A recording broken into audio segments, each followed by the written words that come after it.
Welcome to the Great Detectives of Old Time Radio. From Boise, Idaho, this is your host, Adam Graham. If you have a comment, email it to me, box13@greatdetectives.net. I do want to remind you, when you are making travel plans, to check JohnnyDollarAir.com first. JohnnyDollarAir.com is a Priceline affiliate, so you get all of the benefits of going through Priceline.com.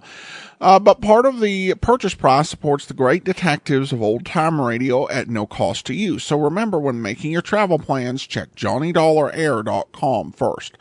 Well, now it's time for this week's episode of yours truly, Johnny Dollar. The original air date, July the 5th, 1951, and this is the Alonzo Chapman matter. From Hollywood, it's time now for Edmund O'Brien as... Johnny Dollar? This is Lieutenant Shock.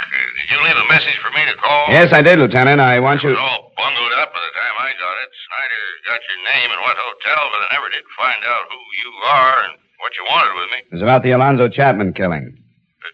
Well, what's your interest in that? I'm an insurance investigator. I was sent out here from Hartford, Connecticut to see what I could learn. Oh, you were? Well, how'd you get out here so fast? We got the news at about 8 last night. I was on a plane by midnight and in Los Angeles by noon today. Oh, must be tired. I don't have any more than I had last night. I suppose you want to talk to me, though. Yeah, I'd like to. All right. Come on over. But give me an hour so I can get some lunch.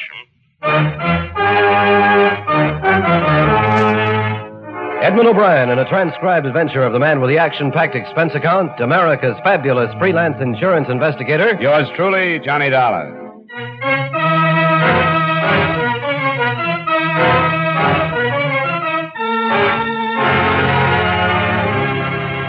Expense account submitted by Special Investigator Johnny Dollar to Home Office Tri-State Insurance Group, Hartford, Connecticut. The following is an accounting of expenditures during my investigation of the Alonzo Chapman matter. Expense account item 1, $208.50 airfare and incidentals between Hartford, Connecticut and Los Angeles, California. After a delay of about an hour or so, I was able to make an appointment with Lieutenant Jim Schock, the detective in charge of the case. I met him at about 2:15 and he brought me up to date. Chapman was registered at the Quincy Hotel. He met this girl in the hotel bar at about 7 last night. They left together about, got it 7:45.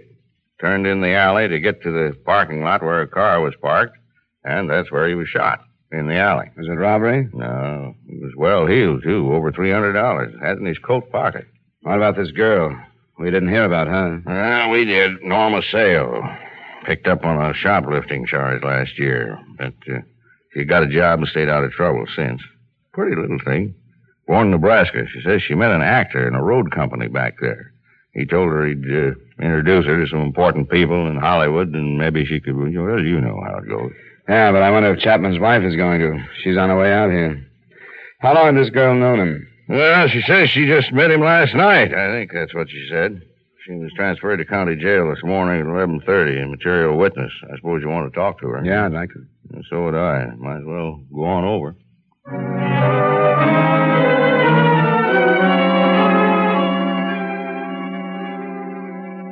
Because it's growing too fast. That's why. We got too many people. We got too many cars. Too much of everything but streets. It's a mess. Of course, I don't know anything about Hartford. I've never been there. Well, it's a little slower paced than Los Angeles, but it's got its problems. Yeah, I suppose every place has something. Here she is, Lieutenant. Oh. We just called Cassidy when they want to send her back to her cells. Yeah, all right. I'll do that. Thanks. Oh, come along in, Norma. This man is Mr. Dollar. He's an insurance investigator from back east. How do you do, Miss Ann? Hello. You can just sit down. How you feeling today? Not very good. I tried to talk to you last night after Mr. Chapman was shot. You remember? I sort of half remember. I went to pieces, I guess. Yeah, you did. Couldn't get anything that even sounded like a statement from you. That's why I had you held, so we could talk it over today. Sure. But I don't know anything. We left and then it happened. How long had you known Mr. Chapman? I just met him last night. He made regular visits to Los Angeles. Are you sure you didn't meet him before? Of course I'm sure. Why would I lie about that? We just struck up a friendship last night. How did that happen? Well, I dropped into the bar at the Quincy for a drink, and he started to talk to me. What all did he say? It was just one of those things that happens all the time. I knew it was a pitch, but he seemed like a nice guy. He just didn't want to be alone. He asked me if I knew any good places to eat, and I told him about a place I like out towards Hollywood, so he asked me if I'd show him. Well, you ought to be more careful who you get friendly with. Or maybe I'd better turn that around and say you ought to be more careful about who knows you're getting friendly with somebody. I guess I don't get you. Well, we're looking for a reason somebody would want to kill Chapman. Maybe a man friend of yours? Well, it couldn't be anything like that. I don't have any steady boyfriends. No, that's not saying there isn't somebody who wants to be one, is it? Well, there isn't anybody, and that's the truth. If it had been somebody I knew, I would have recognized him, wouldn't I? And it's possible that you might want to protect him if you did know him. I didn't know him. There isn't anybody who'd do anything like that. No, I can't hold with that, Norma. You're young, you're pretty. Why, I should think there'd be a bunch of young bucks after you. Boys from that store where you work, maybe. I tell you, there isn't. It's the truth. There isn't. If there was, I'd tell you. Well, maybe you would. We've got to find a reason that Chapman was killed. I don't know. It wasn't because he was with me. All right now, Norma, don't get all upset again. You've got to remember some other things. I hope you aren't holding anything back, Norma. You know that we can learn the truth from other people. Sure I do. Ask the girls I work with. Ask Jeannie Stevens. She ought to know. She's lived with me for almost a year. All right, Norma. Now, when you and this Chapman decided on a place to go for dinner, you left the hotel, you started for your car in the parking lot, huh? Yes. You turned into the alley, which was a shorter trip than going around the corner, and this gunman was waiting there. It wasn't dark, was it? No, not quite. How far down the alley was this man? Well, it was not very good at measuring, but must have been about halfway to the parking lot. There's a big trash box there, behind one of the buildings. This man was waiting behind the box, and when you came by, he stepped out, fired 3 shots, and ran away. And it was light enough so that you could get a good look at him? Yes, it was darker in the alley, but I'd have recognized anybody I knew.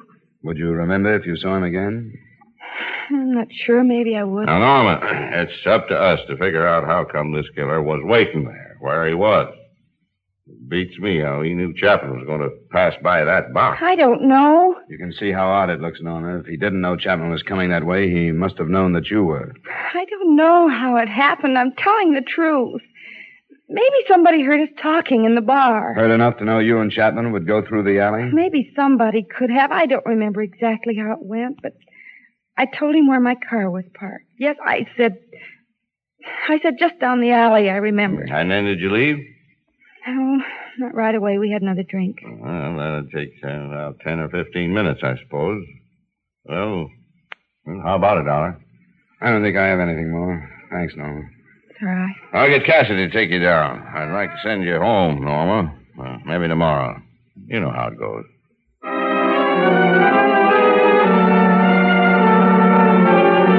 To both Lieutenant Shock and me, the jealousy motive was still first choice. As a matter of fact, at that point, it was the only choice. Nothing in Alonzo Chapman's room or among his effects gave a hint of a murder motive. The Cleveland police had been requested to send anything they had on him, and local men were at work checking his Los Angeles business associates and his movements. Shock left to question Norma Sale's roommate, and I went back to satisfy myself on the beginning of it all. I waited for the evening bartender at the Quincy Hotel. No, I'm not busy. We won't get crowded for another hour. How about last night? Were you crowded about 7:30? Oh, yeah, swamped. If you'd asked me about anybody else in the place, I couldn't tell you a thing. But I remember this little blonde dame and this guy Chapman. I'm glad to hear that. Usually it doesn't happen this way. Yeah, I suppose not, but I'll tell you how it was. You see, Chapman had been in a hotel for a few days, you know. Yeah, I got in Friday last week. Well, I'm not sure when I first met him, but he'd drop in for an early drink, like, 5:45, 5 o'clock. Uh-huh. Yeah, we'd talk a little bit, then he'd go up to his room and come back around 7 and stay for another hour or so. I tell you, it was bound to happen. What do you mean? Oh, not his getting killed, not that part of it. I mean a little blonde.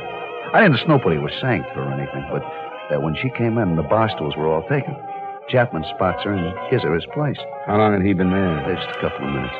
I hadn't gotten around to taking his order yet, but when I did, he ordered for the both of them. Then after that round, they moved to one of the booths. Did you happen to notice another man who could have been interested in them and could have been close enough to overhear them? Oh, no, gee, the place was full. I didn't notice. Or maybe the bar girl did, Grace Curcio. She'll be in at 5:30 if you want to talk to her. I'll have to come back later. Chapman's widow is due to arrive in about 20 minutes. That masher had a wife? Yeah, how about that? Oh, I'm no stuffed shirt, but if that guy acted this way in all the towns he hit, she's better off without him.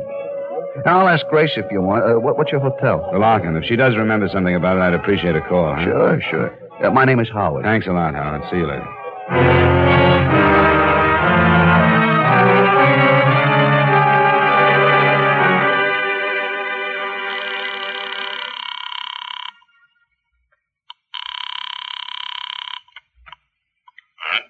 Lieutenant Shark. Lieutenant, this is Dollar.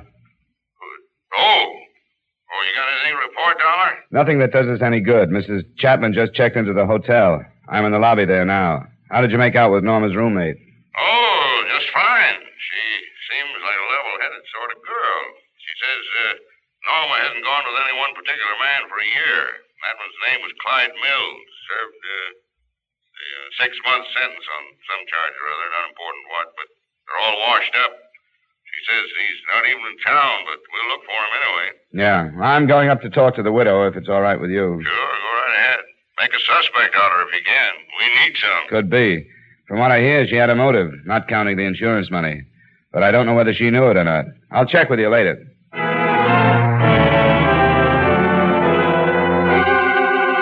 Meeting Mrs. Chapman was quite a surprise to me. I naturally expected to find the widow approximately the same age as the dead man, something near 50. But she wasn't. She looked to be only a few years over 30, if that. Don't feel like you have to try and make things easy for me, Mr. Dollar. You don't. All right, Mrs. Chapman. Did he suffer much? No, he died almost instantly. If it had to happen, I'm glad it went that way, then. I hope you understand. I'm trying to. I take it you weren't too fond of your husband. I wasn't. And it would be stupid for me to tell you anything else or to act any other way than I am acting. We're still looking for the reason your husband was killed. You said he was taking this girl someplace. He was, but we haven't been able to make anything out of that yet. She says there's nobody who would kill out of jealousy. I saw her picture in the paper. We doubted her, too, but our closest friend wouldn't have any reason to protect someone who had tried to kill Miss Sale. She said there was nobody. Well, there are other men who'd have good reason to kill him. You didn't know him, did you? No, I'd never seen him. He was good looking. Not tall, but he sort of looked it. He took care of himself. The iron gray hair. He was better looking when he passed 45 than he ever was when he was young. I was surprised that you were so young, Mrs. Chapman. That's why. He was attractive to women. My bad luck was leaving Cleveland and letting myself get roped into a marriage. I found out about one of these girls, and then he started bragging about all the others. You mean it's possible that a man followed him to Los Angeles from someplace else and killed him? I don't know, but I do know that he must have hurt a lot of people. Well, he's through hurting me. I've stuck it out because I knew this was going to happen someday. Every time I've read about a murder like this, I knew it would happen to him. Now it has. Now I own a house. I have a bank account. Insurance money. I'm finally getting something from my marriage.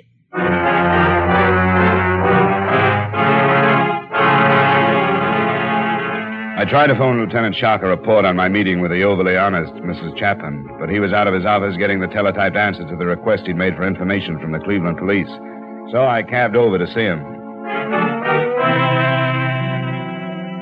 Now, I'm not saying that what Mrs. Chapman says isn't possible, but I don't want to go off half-cocked on a wild goose chase. I didn't think you'd like it. I don't either. Chapman came here from Fresno by train, so say it would have to be some guy from there. I don't see why he didn't. Well, say he didn't kill him in Fresno because he thought he wouldn't draw suspicion down here. How did this guy locate him? Chapman didn't reserve a room at the Quincy. He usually stayed someplace else, so he'd have to be followed. That's no good, Dollar. Why, you couldn't expect an inexperienced man from Fresno to do a job of tailing like that through Union Station from there to the Quincy and all this traffic? It's possible, I suppose. You going to check it, then? I guess so. Probably wouldn't be too hard to get a list of the people who got on that train at Fresno. Yeah, the list is hard up for motives. Now we got them all over the country. He was old enough to know better. Lieutenant. What? Here's a follow-up on that stuff from Cleveland. Oh, thanks. Right. Well, this is darn nice of those boys. Get something? Hey, Chapman phoned Cleveland that day. He checked in, didn't he? Yeah, it was Friday. Why? Look at this. Seems like his missus was seeing a lot of a man named Nicholson. He's known to have left Cleveland on Friday night, and he hasn't been seen since. I like this a whole lot better. Yeah, this could be what we wanted. A man with a motive who knew where Chapman was. You think it's time you met the honest widow?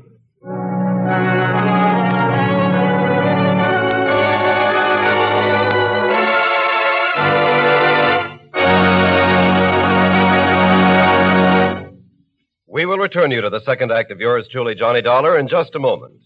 Melody knows no boundary, neither does joy, as Russ Emery and Judy Lynn sing their hearts into yours. And Ray Bloch's orchestra and chorus offer the music that's great from the 48. It's the full-hour Ray Bloch music party every Friday night over most of these same CBS stations. Listen for it this Friday, a whole hour of the songs America loves, the music the nation dances to and lives by, on Ray Bloch's Music Party.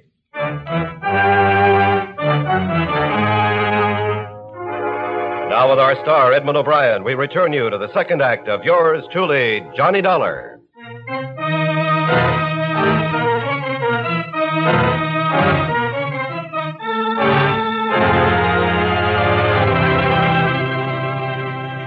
Mrs. Chapman, this is Lieutenant Shock investigating your husband's murder. How do you do? Glad to meet you, Miss Chapman. Well, I'm sorry about the circumstances. It's not very pleasant. Mrs. Chapman, we never did get around to talking about your friend, Carl Nicholson, did we? What do you mean? Well, you told me about some of the improvements your husband's death was going to bring you, but you didn't mention Carl Nicholson. Please. I know I sounded hard when I talked to you. I shouldn't have said some of the things. I thought you were being honest. I was. Too honest, I'm afraid. I don't think so. Mrs. Chapman, I've been in touch with the police back in your hometown. They found out somehow about this Carl Nicholson. First, they said you'd been seeing quite a lot of him, especially when your husband was out of town. Is that right? Yes, it's true. What were your feelings toward Nicholson at that time? That is, prior to your husband's death. I'm fond of Carl. I never made any secret of that. He's my age. We have a lot of things in common. You know where he is? Why, in Cleveland. Oh, well, that's funny. The police told me he was out of town. I don't know what this means. I don't understand. You didn't know he left town? No, I didn't. Now, if you were fond of each other and you had all these things in common, it seems to me you deserve to be told if he was just going to up and leave town. When did you see him last, Mrs. Chapman? It was last week. Friday, by any chance? No. It was before then. It was Wednesday or Thursday. Why are you asking me these things? The police back there went on to tell me that this Nicholson left town on Friday. The Cleveland police? Why should they even care about Carl? Because I told them that on Friday your husband had telephoned you from the hotel where he was staying here in Los Angeles. Isn't that right? Yes, but I don't know what you mean. Didn't you see Nicholson on Friday after you talked to your husband? No. Do you mean that you think I told him where Al was staying and that he came out here to... Now, Mrs. Chapman, we didn't say we thought anything, but it's our job to solve this murder. We aren't saying we think you and him planned the whole thing and that he hopped out of here the first thing after he learned where your husband was staying. But there are a lot of things that aren't clear in our minds. The theory you gave me about all these wronged men around the country didn't hold up too well, Mrs. Chapman. It wasn't a theory. I just told you what I'd been thinking. You said you'd been waiting for it to happen. But the way we see it, the way your husband was killed, where he was killed, makes a jealous out-of-town man seem too far-fetched. But we're looking into it. Don't you worry about that. Do you have a reason to think that Carl has been in Los Angeles? We're covering the possibility that he might have been. Maybe you just mentioned the Quincy Hotel in passing, casually, so you hardly remember. No. I haven't seen Carl or talked to him since before Al called me. I didn't tell him. Why did he happen to leave town on Friday? I told you I don't know. I didn't know he'd left. Well, with all these things in common, what did you think when the news about your husband reached Cleveland? Didn't you wonder about why you hadn't talked to this Nicholson all those days? Yes, I did wonder. Yeah, now, why didn't you tell us all that without all this back and forth? Because it would have sounded so awful. Do you think you improved things by holding back? I don't know. Maybe I didn't. The last time I saw Carl was on Wednesday. We had a fight and he walked out. You can prove that's the last time you saw him? Prove? I haven't been thinking about anything like that. We fought over the same thing for almost a year. Carl wanted me to get a divorce. And I wouldn't. Because you were waiting for your husband to get killed. Did you ever tell Carl that? Yes, You tell him that during this fight on Wednesday? I think so. But you didn't talk to him after that. No, Could you have learned someplace else where your husband was staying? I don't know. I don't know who else Al called. Carl wouldn't kill him. I'm positive of that. Would you happen to have a photograph of Nicholson? Why? Some are on their way by radio photo and some others by airmail. But we might be able to save time if you have some. I have one. I want to erase something off the back. Now, don't you fret, Mrs. Chapman. We'll show it to a couple of people. If Carl is innocent like you think he is, this is the quickest way to prove that, too.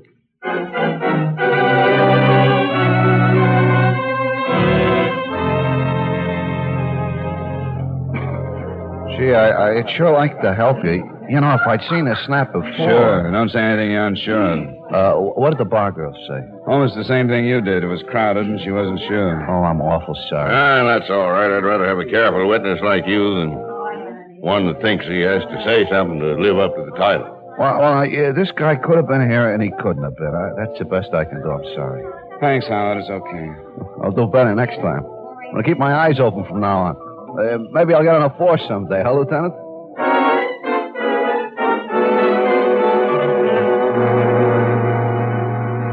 Well, you know how it goes. They say a boat is so expensive to keep up that before long you don't own it. It owns you. So we sold it, and there went my fishing trips. You get much back there? Yeah, but I haven't gotten back into it since before the war. Yeah, you ought to. Everybody ought to. It's the best nerve tonic. Lieutenant. Well, oh, thanks. We won't be long. They'll take it down when you're through. Hello, Norma. Oh, We've got a picture of a man we want you to look at, Norma. why? Well, you look at it. Come on, get a good, bright light on it here. Who is he? You ever seen this man? I couldn't swear, but I think he could be the one that shot Mr. I hate to say for sure because Mr. Chapman was on that side. Look at it again, Norma. What is there that you think you recognize? Maybe I'm wrong, but the way his hair, right here, the way some of it hangs down across his forehead. This man's about Dollar's height. Well, I'm not sure of that. He's kind of crouched. But you think you saw the hair? I don't even know why I think that, but when I close my eyes, it seems like I can see his face. Yeah, well, now you take a long look at it. Study it. We'll have some more pictures of this man tomorrow. And if you can be sure, why, then maybe we can let you look at him flesh and blood. What happened so fast?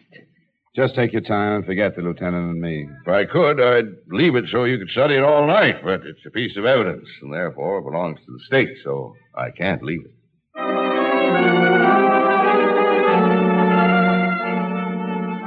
As it turned out, we didn't have to take that photograph or any other picture back to Norma Sales for identification. The first reason turned up that night. There was another message from the Cleveland police. The body of our chief suspect, Carl Nicholson, had been removed from the remains of his car. The crash had occurred within 200 miles of his home. Witnesses said that he had been returning from a friend's country place, and the alcoholic content of his blood gave credence to Mrs. Chapman's story that they had quarreled. It became obvious later that he had been on a week's drunk. In addition to killing him, it had removed him in other respects as a suspect. The other thing that changed the direction of the matter was not as closely connected to any of the principals. As a matter of fact, hardly connected at all. It was a story on the front page of the next morning's paper. A man named Max Gerber, with a criminal background, had been found shot to death. Along with a year-old picture of him was printed the fact that he had been staying at the Quincy Hotel. With Lieutenant Schock, I went to view Max Gerber's remains and his effects, and at 10 that morning, Norma Sale was once more ushered into us. Well, Norma, we seem to keep you busy, don't we? Sit down, Norma. Did you bring some more pictures? Not the same as we brought last night. That wasn't the man you saw in the alley. I wasn't sure. The bartender at the Quincy says he'd never seen you in there before the other night. Why'd you happen to go there? I don't know. Guess it seemed like a good idea because I hadn't been there. Was there something special that took you there, Norma? There must be quite a few bars where you haven't been. There wasn't anything special. I think it's fair to tell you that we checked the store where you worked and found out that you left there at 3:30 that day. I didn't feel very good. You felt good enough to go to the Quincy. You felt good enough to let yourself get picked up by this man. I guess that's my business, isn't it? What I want to do and who I want to be with. Why, sure it is, Norm. Who did you want to be with? What do you mean? A man named Alonzo Chapman or a man named Max Gerber? I just went in, that's all, and I met this guy. You didn't go into that bar expecting to meet some special man, did you? No. Not even if you were paid to meet him? No, I don't know what you're talking about. That man that was killed. I mean, the one you were with. Did you know what he did for a living? He said he was a salesman. Well, that's what we're getting at. He was a salesman. We cut 2 pictures out of the paper, Norma. Here's one. This the man you met at the Quincy? Yes. You sure, Norma? Yes, I am. This man wasn't killed in the alley the other night. He's the man I was with. No, he isn't. This man was killed last night, Norma, right outside the Quincy Hotel. Here's the picture of the other man. They look alike, don't they? They're the same. I saw the suit Max Gerber was wearing. Even it was sort of the same as Chapman's. It was brown. But they're the same. I mean, it was Gerber. It was Gerber you were supposed to meet. It was Gerber. No, it wasn't, Norma. Yes, it was. All right. You were supposed to pick up Gerber in that bar, weren't you? I didn't know what they were going to do. But you did pick this man up and take him down that alley. They said he owed them some money, and that's all they wanted. Tell us how you found this man in the bar, Norma. They pointed him out in the lobby. He made a phone call, and then he went into the bar. I went in after him. Brown suit, gray hair. Yes. It was Alonzo Chapman you took out to get killed. No, it wasn't. Why should we tell you it was if it wasn't? You're lying to me. You're trying to trick me. No, they just made a mistake. They pointed him out. Then you made the mistake. No, I didn't. I did what they said. They told me I had to, and I did. They sent me because I was blonde, and it was the right one. They didn't say they were going to kill him. He just owed them some money. That's all they wanted. That's all I wanted. I didn't want anybody to get killed. I was blonde, and I was young, and that's why they sent me. For money.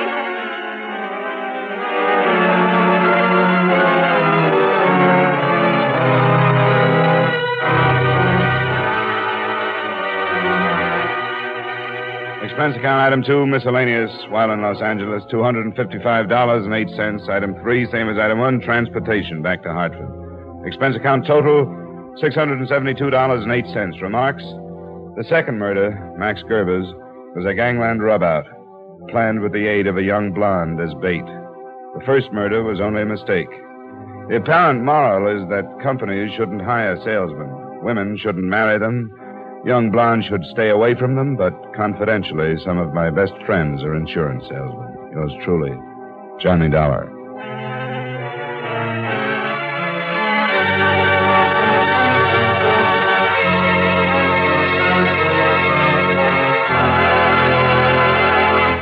Yours truly, Johnny Dollar, stars Edmund O'Brien in the title role and is written by Gil Dowd with music by Eddie Dunstetter. Edmund O'Brien can soon be seen in the Paramount Pictures production, Warpath. Featured in tonight's cast were Hy Everback, John McIntyre, Harry Lang, Jeanette Nolan, and Virginia Gregg. Yours truly, Johnny Dollar, is transcribed in Hollywood by Jaime Del Valle.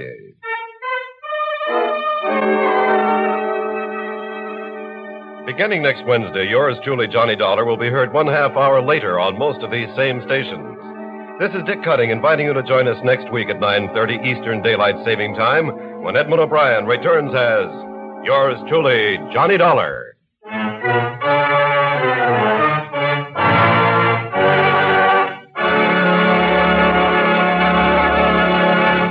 Every time you buy a United States defense bond, you help in our defense effort and you help build your personal security. Yes, defense bonds are good for you and good for your country. Remember, defense is your job. Buy United States defense bonds.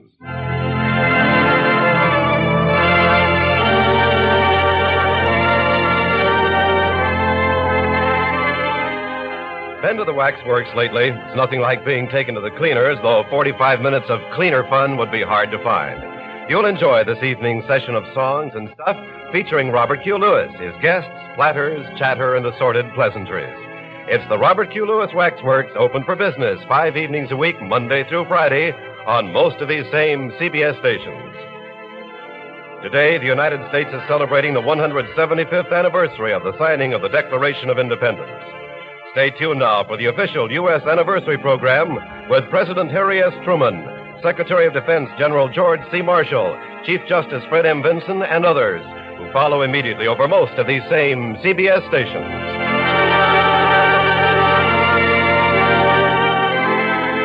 This is CBS, the Columbia Broadcasting System.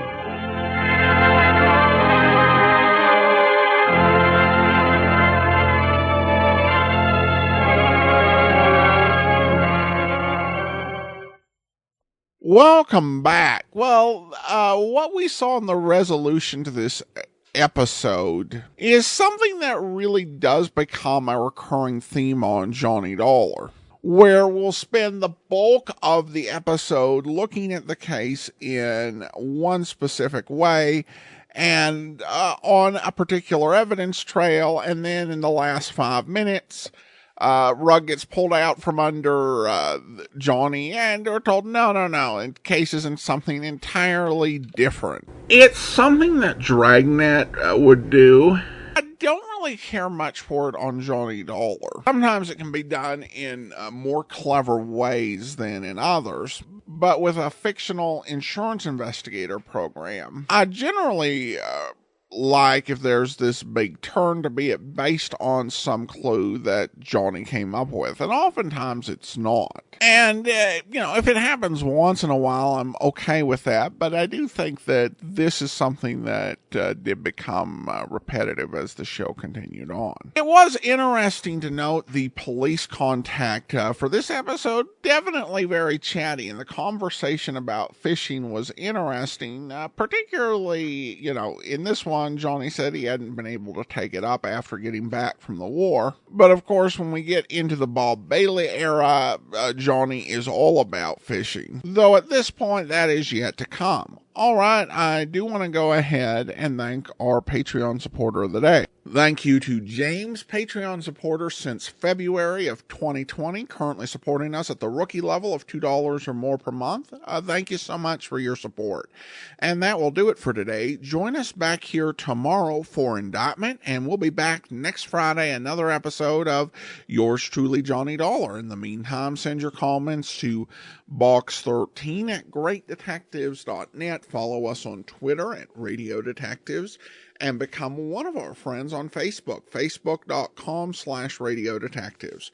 From Boise, Idaho, this is your host, Adam Graham, signing off.